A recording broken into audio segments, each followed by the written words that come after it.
pasa, señora? Queremos nuestros hijos, que nos digan dónde están, por Romero. Mi hijo hoy hace 15 meses. ¿Dónde están los bebés? saber dónde están, no que los ¿Por liberen. qué no nos dicen a nosotros ¿Dónde si están vivos, si están muertos? ¿Por qué no nos dicen? Si le buscamos eso nada más, que nos respondan nada más, después nos retiramos. Uno trata de reconstruir las épicas, ¿no? En esa historia. Mis viejos, digamos, militaron, venían de FARC, entraron a Montoneros, pero antes eran los dos militantes de superficie dentro de la universidad, y hicieron, como muchos otros compañeras y compañeros, un proceso de radicalización política dentro del peronismo, al principio fuera, después dentro del peronismo, y por supuesto que llevaron la bandera de Perón y principalmente algunos principios de John William Cook, que tenían que ver con la transformación a través del socialismo y la revolución. El vector estaba puesto también en Cuba, ¿no? Y en la mirada de lo que fue la Revolución Cubana. Muchos intelectuales, digamos, de la época, uno los ve desde el hoy, y los revisa y los lee. Digo, me parece que ahí hay una enseñanza clave para repensar. ¿Hasta qué punto habrá conmocionado el saber lo que había ocurrido en esa histórica matanza que pasa a la historia como la masacre de Trelew, que el libro de Urondo, que lo edita Ediciones de Crisis, en un mes vende 100.000 ejemplares? Yo siempre traigo la figura de Paco Urondo porque me gusta la poesía, porque estoy obsesionado con la poesía y escribo, y es uno, de algún modo, Urondo es como un gran epígono, ¿no? Como lo fueron Hellman, sin duda, Miguel Ángel Bustos, pero Urondo, porque en Francisco Paco Urondo se concentra algo que la palabra poesía, traducida al griego como acción, ¿no?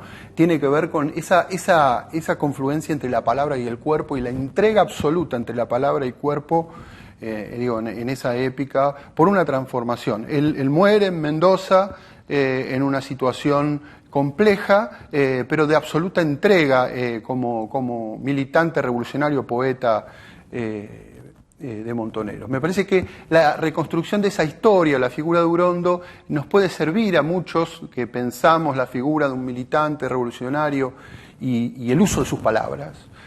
Para pensar la figura de intelectual. Walsh también, ¿no? Rodolfo Walsh, pero Rodolfo Walsh se lo cita más de manera más asidua, ¿no? Yo pienso en Urondo porque decía, soy poeta y en ese sentido me parece importantísima la reconstrucción de esa historia de la poesía y su involucramiento entre la palabra, el cuerpo, la acción y las formas de la épica, ¿no? Tanto el Urondo humano, ¿no? El Urondo de la palabra justa, el Urondo, pero también como intelectual, reflexionando y poniendo en ejercicio la crítica del periodismo, la literatura, el cine, digo, ese intelectual total del que hablaba Sartre también, ¿no? Que no es solamente un mero poeta, sino que es un intelectual completo. Y bueno, me parece que nosotros desde el hoy, viendo esa figura, esas trayectorias, como la de Urondo, me parece que tenemos mucho para reflexionar y para aprender y para reescribir también, para reescribir.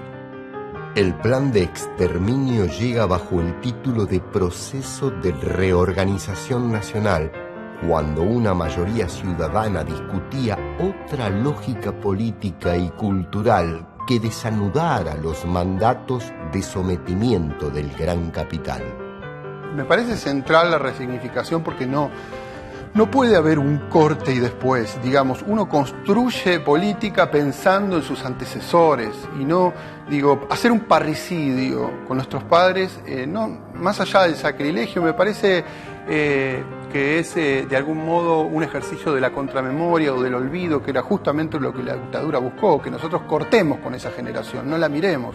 Paco frecuenta mucho a Rodolfo Walsh, del quien también es muy amigo. En una conversación que tienen, Rodolfo Walsh le dice: mira, nosotros estamos acá peleando por hacer un cambio revolucionario en la Argentina. Si nosotros triunfamos, perfecto, no hay ningún problema porque la historia la vamos a escribir nosotros. Pero si nosotros perdemos, tenemos que dejar una obra que tenga una calidad tal que no pueda ser dejada de lado. Fíjate que esas palabras fueron premonitorias, porque por ejemplo Operación Masacre, sin ir más lejos, es un clásico. Herencia de libertad.